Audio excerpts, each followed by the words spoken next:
Түннің бір уағы болса да, Олжалғас экран алдынан кетер емес. Алдымен жарты сағаттай тамашаны тамашалады да, сонан ылғи бір шетелдің киноларын қызықтады.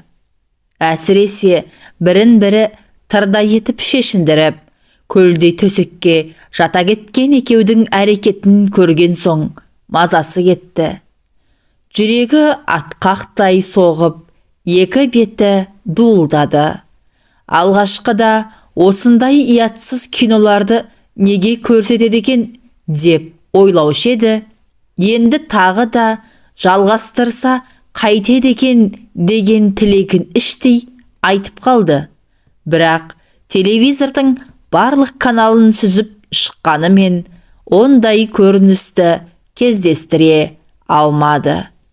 Тізесіне басын қойып, ұйықтап қалған азаматты төсегіне жатқызып, өзі де шамды сөндіріп, қасына жантайды. Бір сәт ұйықтап кеткендей болды да, кенет оянып кетті. Содан таң атқанша кірпігі айқасқан жоқ. Көз алдынан жаңа ғана кинодан көргендері қайтадан тізіліп өтті. Денесі бір сып, бір суынды. Үстіндегі көрпені теуіп тастап, астындағы ақжайманы үстіне жапты. Біраздан соң одан тітіркеніп жаурағандай болды да, қайтадан көрпе жамылды. Енді байқады, көрпенің мақтасы іртік-іртік болып, түйдектеліп кеткен екен. Ертең сөгіп алып, біраз түтіп, қайта салмасам болмайды екен, деп ойлады. Бұл көрпені Базарбай екеуі үйленгенде шешесі көрші кемпірге қаптыртып, қасына екі көрпеше мен екі жастық қосып, соңынан алып келген еді. Ойлап қараса, оған да 4 жылдай болып қалыпты. Көрпені қайтадан ашып тастады. Қызуы көтеріліп, жүрегі қысылып кеткендей болды. Жаңағы киноны бекер көрдім деп ойлады Олжалғас. Кеш болса, жалп етіп сөніп, жарықта сөнбей қалды қасақана. Ақыры болмаған соң жеңіл киініп, ауызғы бөлмеге шықты. Жарықты жағып, кітапханадан әкелген бір-екі кітапты парақтады. Бірақ оқи алған жоқ. Есіне қайтадан Базарбай түсті. Ауылдағы 9 жылдықты бітіріп, қалаға 1 жыл оқыған соң, совхоз орталығындағы мектепке ауысқанда, Базарбай соңғы сыныпта оқитын екен. Онымен көрші ауданға мақта терімге барғанда жақынырақ танысты. Ұзын бойлы, бұйрабас жігіт бір көргеннен айналшықтап соңынан қалмай жүрді де, тез икемдеп алды. Әңгімешіл Базарбай гитараға қосылып әнде айтады екен. Олжалғастың мақтасын теріп, қабын арқалап, әй-шәйге келтірмеді. Кеш болса биге сүйреп, одан шығып, мақталыққа қарай қолдыңдап кететінді әдетке айналдырды. Талдардың тасасына апарып құшақтап, сүйіп, есінен тандырды. Сондай бір күні қырманда жиналған мақтаға көміліп, таң атқанша жатты. Енді өмірлік бірге боламыз, деді Базарбай. Енді екеуміз бір адамбыз, бір адамдай болып бірігіп кетеміз. Мына үстіміздегі киімдер бізді бөліп тұрмауы керек. Базарбай жалма-жан киімдерін шешіп, соңынан мұны да шешіндірді. Естісінен айырылғандай болған Олжалғастың қарсыласқатын шамасы жоқ еді. Тіпті қарсылық білдіруге ниеттенген де жоқ. Тек екі бұтының арасы пышақ кескендей шым ете қалғанда ғана қатты ауырсынып, төменгерінің қыршып алды. 2 айға созылған мақта терім мерзімі зымырап өте шықты. Ауылға оралғанда оларда 3-4 күн демалыс берілді де сабақ қайта басталды. Көп ұзамай Олжалғастың мазасы кете бастады. Басы айналып, жүрегі айныды. Алғашқыда не болғанын қыз түсінген де жоқ. Тағы да 1-2 айдан соң іші томпайып өсе бастағанда 2 қабат болғанын біліп зәресі ұшты. Ешкімге көрсетпей оңашада 2 көзіне ерік берді. Көзінен сорғалаған жас кеудесіне құйылды. Ондай сәтте Базарбай есіне түседі. Ол алғашқы кезде біраз келіп жүрді де, бұл ауруын себеп қылып кездесуге шықпай қойған соң жоламай кеткен. Ұлжалғастың нағашы әпкесінің үйінде тұрушы еді. Әпкесіне жылап отырып шынын айтқаны. Ауылдан әке шешесі келді, айқай-шу шықты. Ақыры үлкендер араласып, Базарбаймен қосылды. Әбүйір болғанда ата-енесі жақсы адамдар екен. Совхоз директорына айтып жүріп, Базарбай екеуіне 2 бөлмелі осы үйді алып берді. Жазға қарай өмірге Азамат есімді ұлдары келді. Базарбай мектепті бітіріп, совхозға жұмысқа кірді. Ойы осы араға келгенде, Ұлжалғас бөлменің сол жақ бұрышына орналасқан трюмоның алдына барды. Жөнді ұйықтамағандықтан болар, 2 көзінің айналасы іскен сияқты. Тарқатылған шашы қолбырап кеткен. Айнаға жиі қарап, өзінің көркіне ерекше мән беретін Ұлжалғас, жалма-жан тарақты алып, шашын тарап, көзін сүргілеп, бетіне опа жағып, ернін бояп, өзін тәртіпке келтірді. Жоқ, қорқатындай емес, ақша беті албырап, 2 көзі жәудіреп, жұтынып ақ тұр. 20-дан асып, 21-ге табан тіреген келіншек нағыз зар күйінде. Әттең, қасында Базарбай жоқ. Мектепті бітірген жылы күзде Базарбайды әскерге алып кетті. Военкоматқа жас баласы бар деген анықтама апарып еді. Оған қараған жоқ. Бала 1 жасқа толғанша отсрочка алуға болады екен. Бірақ Базарбай міндетімді тез өтеп қайтайын деп кете барды. Осыдан 1 жыл өткен соң Базарбай командирінен алғыс алып, 20 күндей демалысқа келіп кетті. Ұлжалғас күйеуін тосырқап қалған екен. Кейбіреулердей алдынан жүгіріп шығып, мойнына да асылған жоқ. Қайта Базарбай мұны құшақтай алып, ернінен сүйіп, сағынып жеткенін білдірді. Есесіне барлық қызық түнде оңаша қалғанда басталды. Базарбай 1 жылдың ішінде 2 иығы 4 бақтанып, аяқ қолының бұлшық еттері ойнап, әулетті жігітке айналыпты. Үркектеп қалған келіншегін қойнына алып, құмардан шықты. Ұлжалғас өзінің әйел екенін енді сезінді. Еркектің салмағына езіліп, бойына тараған әлдебір ыстық нәрсенің әсерінен 62 тамыр балқып, ләззат алды. Базарбайды әскерден келгенде тосырқап қарсы алған Ұлжалғас, енді қайтып кетерінде сыңсылап жылап, мойнынан тас қылып құшақтап, қимай қоштасты. Бұған дейінгі 1 жыл елеусіз өте шыққан екен. Енді әрбір түннің, күннің өтеуі мұң болды. Кеш болды дегенше өзін қоярға жер таппайды. Амалсыздан Базарбайдың суретін қолына алып, мезгіл-мезгіл шөлпілдетіп сүйіп, хат жазатын болды. Бұл да бір дәурен екен. Сағыныштың отына күйдіріп, тағы 1 жыл әніміне өтер шығар деп жүргенде, Базарбайдың әскери дайындық кезінде опат болғаны туралы қаралы хабар жетті. Ұлжалғас күйіп жанып, бір өліп, бір тірілді. Темір табытпен әкелген Базарбайдың денесін сол күйінде ауылдың сыртындағы зиратқа жерледі. Тіпті табытты ашып көрсетпеді де. Естуінше танкінің ішінде жанып кеткен көрінеді. Содан бері 3 жыл өтті. Уақыт емші дегені рас екен. Алғашқыда көзінің жасы құрғамай, қайғуын ішкен уын бұл ағайын құрбы құрдастың көмегімен қайтадан басын көтеріп, тағдырдың жазғанына көндіге бастады. Облыс орталығындағы колледжге сырттай оқуға түсіп, қайнатасының көмегімен жұмысқа орналасты. Ұлжалғас таңертеңгі шайын ішіп, азаматты енесіне тастап, жұмысқа келді. Кітапхана алдында Өміржан күтіп тұр екен.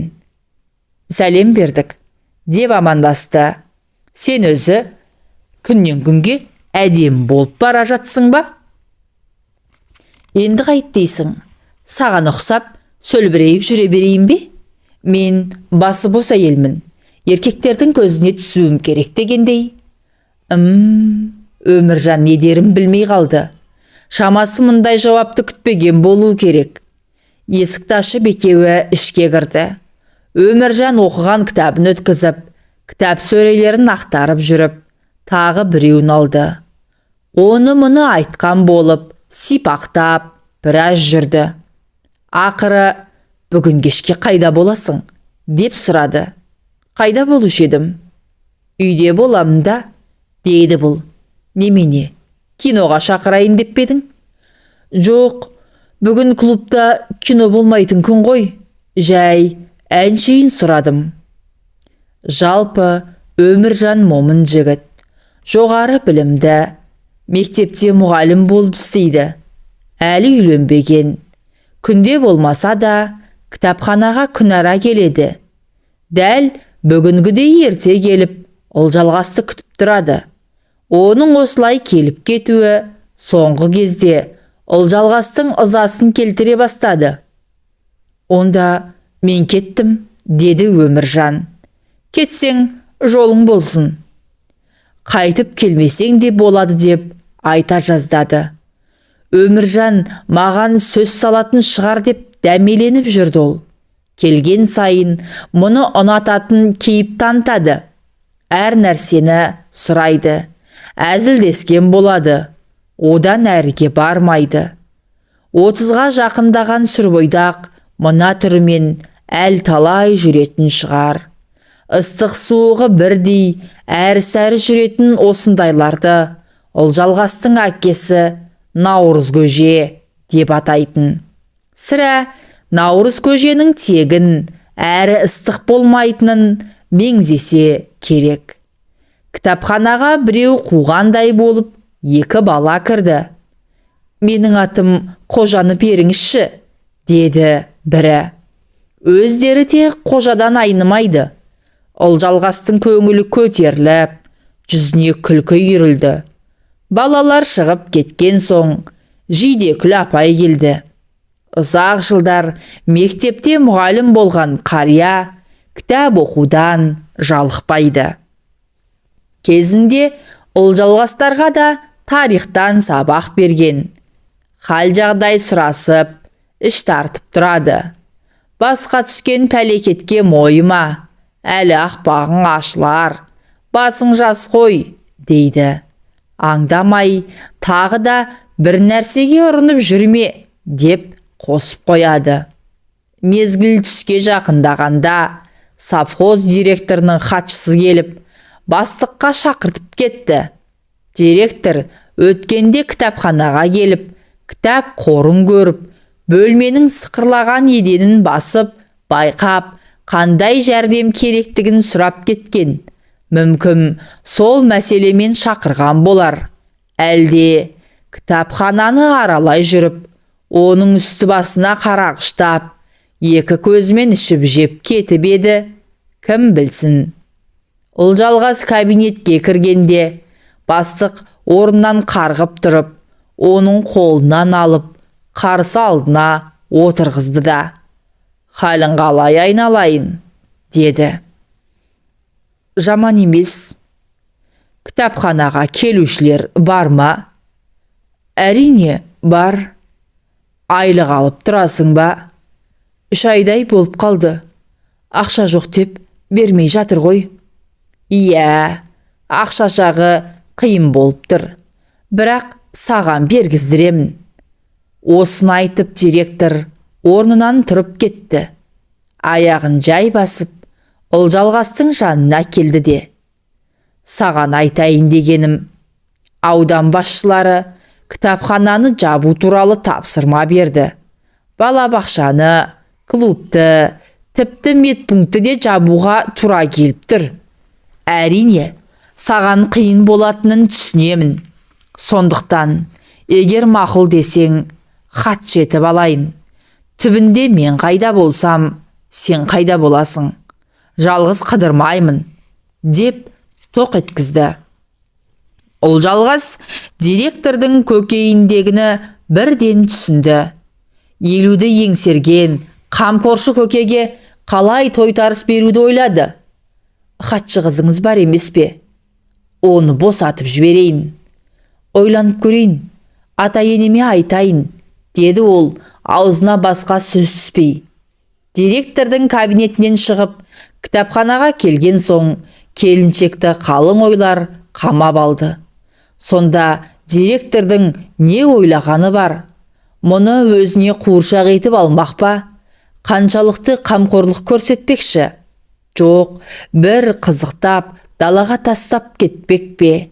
Ерегіскенде есебін тауып Өміржанға тиіп алғаны дұрыс па? Қанша дегенмен жоғары білімді мұғалім өлтірмейді ғой. Бірақ соның тірі жанға лайықты бір қылығы жоқ. Еркек болып жартпас. Соңғы сөзді айтып, Ұлжалғас біраз күліп алды. Кенет көз алдына Оразбай келді.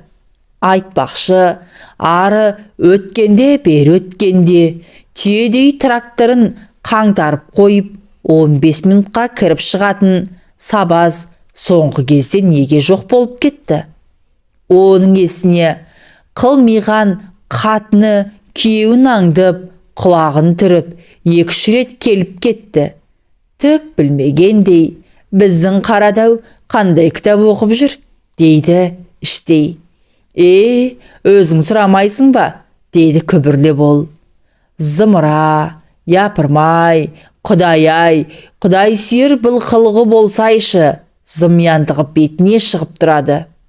Осыны ойлап болғанша, есіктің алдына тракторын сөндіріп, Оразбайдың өзі де кіріп келді. Сәлем, Ұлжалғас, деп жүгіріп келіп оның қолынан алды. Тіпті қапсыра құшақтап сүймекші де болды. Бұл ыңғай бермеді. Халің қалай? Көрмегелі көп болды. Сағынып та қалдық қой. Сағынсаң келе бермейсің бе? Кім сені тұсап қойған? Сол аяққа тұсау болып жүрген шіркін құтылмақшымын. Не істейтінсі жоқ, не туған баласы жоқ. Аңдығаным мен, күнде ұрыс, күнде керіс. Енді қайтсын ол бейшара? Соның жағдайын жасаудың орнына, сен болсаң жүгіріп маған келесің. Бүйтіп күйдірмеші Ұлжалғас. Мен оны емес, сені сүйемін, тек сені ғана. Ұзақ үнсіздік орын алды. Айтқанды да, айтпағанды да, не? Бәрі түсінікті еді. Ұлжалғас та кетер емес, бірақ араларындағы тағы бір адамның тұрғаны анық. Оразбай не істерін білмей, біраз тұрды да қоштасып шығып кетті. Бүгінгі күн ерекше күн болды. Совхоз директоры ақыры шыдамай бетпердесін сыпырып тастады. Оразбай болса көңілдегісін айтып салды. Ал Өміржан, оның жағдайы бұрыннан түсінікті. Ендігі таңдау Ұлжалғастың өзіне қалды. Тағы да 5-6 күн өтті. Күн сәскеге таянғанда Ұлжалғас сүйретіліп орнынан тұрып төсегін жинады. Қолына сыпырғы алып, есік алдын тазалады. Азаматқа тостақпен сүт ысытып беріп, қолына бір үзім нан ұстатты. Күндегі әдетімен баланы енесінің үйіне тастап, кітапханаға келді. Бекерақ келген екен. Мұны іздеп жатқан ешкім көрінбеді. Әдетте совхоздың партогы, рабочкамы, кейде ауыл советтен немесе аудандық мәдениет басқармасынан өзін әдіскермін деп таныстырып, біреулер бас сұғып, әлде бір мағлұматтар сұрап, жыл сайын көшіріліп жазылатын жылдық жоспардың бір данасын алып кететін. Биыл ол да жоқ. Кітаптарды арқалап әкетсең де мейлің. Тек кітапхананың 10 шақты байырғы оқырмандары іздемесе. Түске таман зілденіп Оразбайдың әйелі келді. Сен менің пайыма көз салғаныңды қашан қоясың? Деп аузына ақ ит кіріп, көк ит шықты. Ол жалғас болса, әпшәу, көшеде көрсем, көрмегендей өте шығамын. Өзің осында келіп, анда-санда бір-екі кітап алып кететінің. Білесің, маған не дейсің сонда? Байыңызға өзіңіз еге болмайсыз ба? Дейді. Анау бет бақтырар емес. Жанжалдың үстіне совхоз директорының тікбақай хатшысы келіп кірді. Ол жалғасқа бір тілім қағаз ұстатты. Бұйрықтың көшірмесі екен.